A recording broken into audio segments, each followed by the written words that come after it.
les violences de l'armée birmane. Ce qui se passe depuis quelque temps dans l'état d'Arakan au nord-ouest de la Birmanie n'est rien d'autre qu'un génocide. Nos frères Rohingyas sont systématiquement visés et exterminés parce qu'ils sont musulmans. Ces personnes sont tuées pour ce qu'ils sont et non pas pour ce qu'ils font. C'est pourquoi, en tant qu'ummati de Rasulullah sallallahu alayhi wa sallam, il est de notre devoir que de faire dua pour ces personnes-là. Qu'Allah subhanahu wa ta'ala leur accorde son aide, qu'Allah subhanahu wa ta'ala leur accorde son assistance et qu'Allah subhanahu wa ta'ala fasse régner la paix à travers le monde. En tant que croyant, on ne peut rester insensible face à ce genre d'événements. Dans un hadith, le prophète sallallahu alayhi wa sallam a clairement déclaré: Al-mu'minu lil-mu'min kal-bunyan yashuddu ba'duhu ba'da. Le croyant est pour son frère tel un édifice dont les pierres se soutiennent les unes par rapport aux autres. La communauté musulmane est semblable à un seul corps. Si un membre connaît une difficulté, une douleur, c'est tout le corps qui ne trouve pas de repos. C'est pourquoi nous devons impérativement penser à eux dans nos du'as. Mais il y a une chose, une réalité que nous devons connaître. Le fait que la ummah de Rasulullah sallallahu alayhi wa sallam connaît des moments de crise, de troubles, de difficultés, cela ne date pas de hier, non. Depuis les premiers jours de l'islam, depuis l'époque de Rasulullah sallallahu alayhi wa sallam, ainsi que les compagnons radiyallahu anhum ajma'in, ces premiers musulmans ont connu énormément d'épreuves. Le prophète sallallahu alayhi wa sallam lui-même, qui jusqu'à l'âge de 40 ans, était quelqu'un d'intègre dans la société mécoise, on le surnommait Al-Amin, l'honnête. Du moment où il va commencer à inviter les gens vers Allah subhanahu wa ta'ala, il deviendra un étranger dans sa propre patrie. Et ses compagnons radiyallahu anhum ajma'in devront subir toutes sortes d'épreuves et de difficultés, à tel point qu'ils devront quitter Makkah Mukarrama pour se rendre en Éthiopie, une terre inconnue, tout laisser à Makkah Mukarrama pour tout recommencer en Éthiopie afin de pouvoir vivre leur dîn de façon sereine. Et quelques années plus tard, ce sera le prophète sallallahu alayhi wa sallam lui-même, ainsi que la grande majorité des compagnons radiyallahu anhum ajma'in, qui devront tout quitter à Makkah Mukarrama pour s'installer à Madina Munawwara. Et arrivé à Madina Munawwara, il ne faut pas croire que tout est bien, non. Ils devront faire face à des situations de crise, que ce soit à Badr, à Uhud, à Khandaq, à Mouta, à Hunayn, où on viendra attaquer Madina Munawwara et où le prophète sallallahu alayhi wa sallam et les compagnons radiyallahu anhum ajma'in devront faire face à ces difficultés. Et pour avoir, on va dire, une idée de ce que les compagnons radiyallahu anhum ajma'in ils supportaient lors de ces moments de crise, il suffit de se tourner vers le Coran, où Allah subhanahu wa ta'ala nous décrit l'état dans lequel se trouvaient les compagnons radiyallahu anhum ajma'in au moment de la bataille de Khandaq. Qu'est-ce qu'Allah subhanahu wa ta'ala il nous dit? إِذْ جَاءُوكُم مِّن فَوْقِكُمْ وَمِنْ أَسْفَلَ مِنْكُمْ وَإِذْ زَاغَتِ الْأَبْصَارُ وَبَلَغَتِ الْقُلُوبُ الْحَنَاجِرَ. Quand ils vinrent d'en haut et d'en bas, de toutes parts, et que les regards étaient troublés et les cœurs montaient aux gorges. Telle était la situation de peur dans laquelle se trouvaient les musulmans à ce moment-là. Et les difficultés n'ont pas cessé. Après le décès du prophète sallallahu alayhi wa sallam, au lendemain même du départ de Rasulullah sallallahu alayhi wa sallam de ce monde, Abu Bakr radiyallahu anhu, qui devient calife, doit faire face à différents problèmes. Il y a déjà le fait que certaines personnes, à l'instar de Musaylamatul Kadhab, vont déclarer être prophètes. Un problème, face à quoi Abu Bakr radiyallahu anhu devra réagir. Il y en a d'autres qui vont décider de quitter l'islam. Un autre problème, face à quoi Abu Bakr radiyallahu anhu devra prendre des mesures. Il y en a d'autres qui refuse de payer la zakat. Bref, toutes sortes de difficultés et de problèmes qui se présentera à Abu Bakr radiyallahu anhu et aux musulmans en général. Bref, depuis l'époque de Rasulullah sallallahu alayhi wa sallam jusqu'à nos jours, cela a été 15 siècles de moments de bonheur, de joie bien sûr, mais également des moments de difficulté et d'épreuve. Mais ce qui est plus extraordinaire, et c'est sur ce point que je désire attirer votre attention, autant la communauté musulmane a été éprouvée, autant il y a eu des périodes de crise, autant il y a eu des moments de difficulté, autant les musulmans ont su à chaque moment de crise relever la tête. Jamais les musulmans n'ont baissé les bras. Et l'histoire nous prouve cela. En l'an 6 de l'Hégire, lorsque les Tartares ont décidé de lancer leur campagne dévastatrice de conquête sur l'empire musulman, des capitales comme Bagdad ont été réduites en miettes. Et à ce moment-là, personne ne croyait que les musulmans allaient pouvoir relever la tête. Mais la ummah de Rasulullah sallallahu alayhi wa sallam a prouvé le contraire. À chaque fois qu'il y a eu un moment de difficulté, les musulmans ont pu avancer. Et c'est cela qui fait la caractéristique de notre ummah de Rasulullah sallallahu alayhi wa sallam.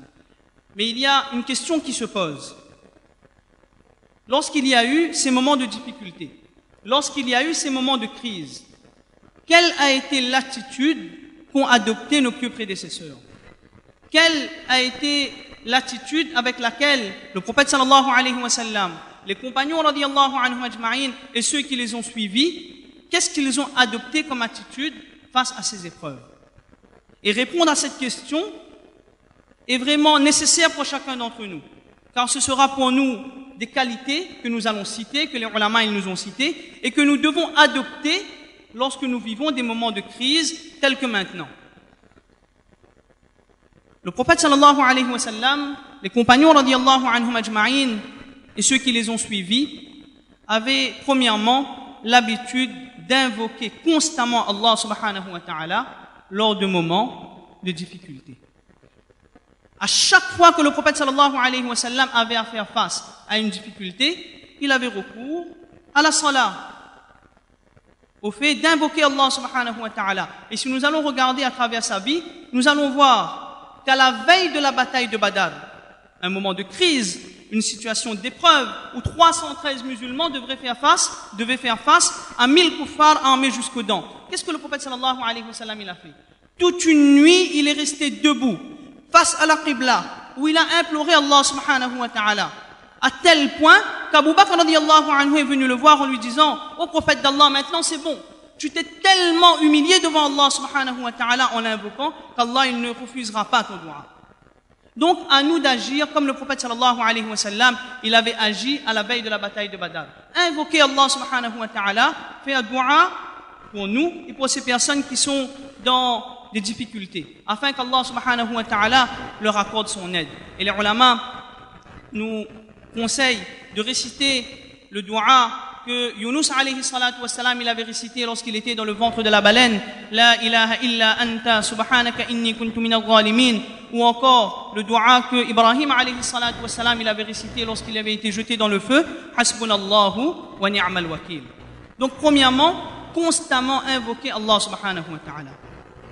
Deuxièmement, avoir pleine confiance en Allah subhanahu wa ta'ala. Faire preuve de tawakkul et jamais désespérer. Ne jamais désespérer. Mes frères, vous savez, iman et désespoir sont deux termes contraires. Le musulman, c'est celui qui ne désespère jamais. Et c'est ce qu'Allah subhanahu wa ta'ala il nous dit dans le Coran. وَمَنْ يَتَوَكَّلْ عَلَى اللَّهِ فَهُوَ حَسْبُهُ. Et quiconque place sa confiance en Allah subhanahu wa ta'ala, Allah subhanahu wa ta'ala lui suffit. Gardez toujours espoir en Allah subhanahu wa ta'ala que certes, l'aide d'Allah subhanahu wa ta'ala, il est proche. Ala inna nasrallahi qarib. Certes, l'aide d'Allah subhanahu wa ta'ala est proche. Donc, deuxième attitude à adopter, rester confiant en la miséricorde d'Allah subhanahu wa ta'ala. Troisième attitude à adopter lors de moments de crise ou d'épreuve, c'est faire preuve de sabr. parmi les plus beaux attributs du musulman face à l'adversité et face aux épreuves, il y a la patience, l'endurance et la persévérance. Et le plus bel exemple, c'est l'attitude que le prophète sallallahu alayhi wa sallam il a eue lorsqu'il a fait preuve de sabr, lorsque lui, sa famille et ses compagnons radiyallahu anhum ajma'in avaient été mis en quarantaine au début de sa mission.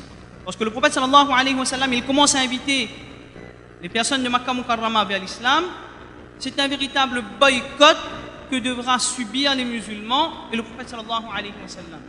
Pendant 3 ans, personne n'aura le droit d'acheter ou de vendre quoi que ce soit aux musulmans. Et il nous est rapporté que les musulmans qui s'étaient réfugiés dans une vallée non loin de Makkah, qui appartenait à Abu Talib, de cette vallée-là, on pouvait entendre à Makkah Mukarrama les pleurs des enfants qui souffraient de la faim. Et le prophète sallallahu alayhi wa sallam a fait preuve de sabr durant 3 années. À nous, à l'instar du prophète sallallahu alayhi wa sallam et des compagnons, de faire preuve de sabr lors de moments de difficulté. Et Allah subhanahu wa ta'ala nous annonce la bonne nouvelle de le Coran. Innama yuwaffa as-sabiruna ajrahum bighayri hisab. Allah subhanahu wa ta'ala, c'est celui qui récompense ceux qui font preuve de sabr sans compter. Imaginez donc comment Allah subhanahu wa ta'ala il va récompenser ceux qui font preuve de sabr. 4e qualité que nous devons adopter lors de moments de difficulté, c'est avoir l'esprit positif. Qu'est-ce que c'est qu'avoir l'esprit positif? C'est ne pas regarder les difficultés comme un mal, comme une punition de la part d'Allah, non, mais plutôt comme une épreuve de la part d'Allah subhanahu wa ta'ala, afin de nous tester. Dans le Coran, Allah subhanahu wa ta'ala nous dit أَحَسِبَ النَّاسُ أَن يُتْرَكُوا أَن يَقُولُوا آمَنَّا وَهُمْ لَا يُفْتَنُونَ. Les gens pensent-ils qu'on les laissera dire Amanna, nous croyons, sans les éprouver? Allah subhanahu wa ta'ala, il éprouve ses serviteurs les plus proches, car ces épreuves et ces difficultés sont pour eux un moyen de se faire pardonner ses péchés, de se faire pardonner ses fautes. Et Allah subhanahu wa ta'ala, de par ces épreuves et le sabr que les personnes qui sont éprouvées vont adopter, Allah subhanahu wa ta'ala élève leur grade auprès de lui. Ils peuvent atteindre la proximité d'Allah subhanahu wa ta'ala. Les hadiths nous apprennent que certaines personnes, il y a certaines personnes comme cela, pour qui Allah subhanahu wa ta'ala a réservé un haut grade dans le paradis. Un haut grade. Mais leurs actions ne leur permettent pas d'atteindre ce grade-là. C'est pourquoi, avant qu'ils quittent ce monde, Allah subhanahu wa ta'ala leur fait connaître des épreuves, des difficultés, afin qu'ils puissent faire preuve de sabr. Et par ce sabr-là, Allah subhanahu wa ta'ala leur accorde un haut degré dans le Jannah. Donc, considérez ces épreuves qu'Allah subhanahu wa ta'ala il fait connaître à la Ummah comme étant un test de la part d'Allah subhanahu wa ta'ala et non pas une manifestation de la colère d'Allah subhanahu wa ta'ala. Et 5e attitude, et la plus importante qu'il nous est demandé d'entretenir, d'adopter face à une situation de crise, c'est ar-ruju' ila Allah. Retourner vers Allah subhanahu wa ta'ala. Retourner vers notre Créateur. Ce genre de situation, de période de crise et de difficulté, doivent être pour chacun d'entre nous le moment de changer notre vie. Vous savez, lorsqu'il y a à travers le monde des manifestations de zulm, d'oppression qui se produisent, on a envie de réagir. On a envie de faire quelque chose, d'apporter sa pierre quant à la résolution de ce problème. Eh bien, mes frères, il n'y a pas meilleur moyen que de revenir vers Allah subhanahu wa ta'ala. Il n'y a pas de meilleur moyen que de faire un tawbah sincère, que de se repentir, de se dire qu'à partir de maintenant, je ne vais plus désobéir à Allah subhanahu wa ta'ala. Je vais respecter les limites tracées par la charia. Et à ce moment-là, on aura de façon concrète agi quant à la résolution de ces conflits à travers le monde. On a sûrement entendu cette petite histoire fictive qu'il y avait une fois un homme qui était en train de faire une tâche, de faire un travail chez lui. Et son enfant qui était autour de lui se met à l'ennuyer, à lui poser toutes sortes de questions, bref, à l'intriguer lorsqu'il est en train de faire son travail. Alors l'homme, qu'est-ce qu'il fait? Il voit autour de lui une carte du monde. Il prend cette carte et il découpe cette carte-là en plusieurs morceaux. Et il fait un puzzle, quoi. Et il donne à son fils, il lui dit, remets ce puzzle-là en ordre, refais la carte du monde, puis je viendrai te voir. Et là, il pense que son enfant va prendre un temps énorme pour pouvoir replacer les pièces du puzzle. Mais en quelques minutes, l'enfant revient le voir en lui disant que le puzzle a été fait, a été reconstitué. Alors il est tout étonné en se disant que mon enfant ne connaît pas la carte du monde. Comment se fait-il qu'il a pu placer les continents et les différents pays à leurs endroits? Alors l'enfant va répondre. Il dit, lorsque j'ai retourné la carte, il y avait le dessin d'un homme. Il m'a suffi seulement de placer la tête, les deux bras et les pieds à leur place. Et par derrière, la carte du monde a été faite. Ben là, on peut comprendre que lorsque l'homme, il va se changer lui-même, insan va redevenir un véritable insan. Ce sera un moyen pour changer le monde dans toute son intégralité. À nous d'agir ainsi, de revenir vers Allah subhanahu wa ta'ala. Avant de conclure, on va redemander, solliciter nos frères à faire dua, qu'Allah subhanahu wa ta'ala accorde la sérénité, la paix et la tranquillité à travers le monde. Qu'Allah subhanahu wa ta'ala aide nos frères qui souffrent aux différents endroits du monde et qu'Allah subhanahu wa ta'ala leur accorde son aide. Qu'Allah subhanahu wa ta'ala fasse cesser les oppressions à travers le dunya. Amin ya rabbal alamin. Wa akhiru da'wana anil hamdulillahi rabbil alamin.